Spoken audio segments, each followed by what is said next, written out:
लड़की पर झुकल लिखल बैठे राशि में होई हम शेर ना बुआवे बदमाशी में। अरे बेटा सुन, लड़की पर झुकल लिखल बैठे राशि में होई हम शेर ना बुआवे बदमाशी में। तो यही खातिर के तना के हड्डी तुरले बानी जो ना रानी भगवान करता रे बेटा ओहु रानी महाराज के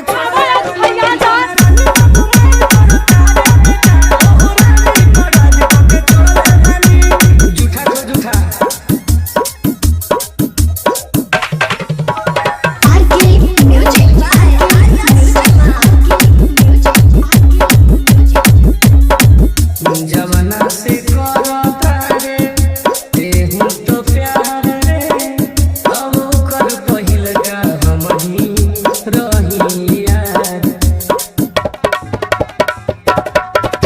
जवना से दिल मोद लागल बा ओकरे से मन हमर भागल बा तो ओकरा रे हम जवानी के तोड़ले बानी जो ना रानी भगवान करता रे बेटा ओहु रानी महाराज के छोड़ले भैया जा रानी भगवान करता रे बेटा ओहु रानी महाराज के छोड़ले बानी। जाके पूछ लिए रे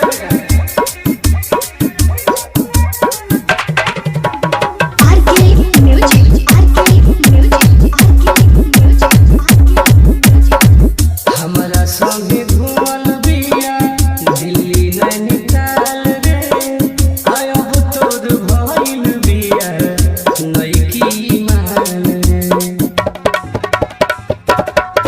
कुछ बारे में मुहे बताई रे हमरा सामने का मुंह देखाई रे अरे सुनई से मुंह अपन मोड़ले बानी बुझले जो ना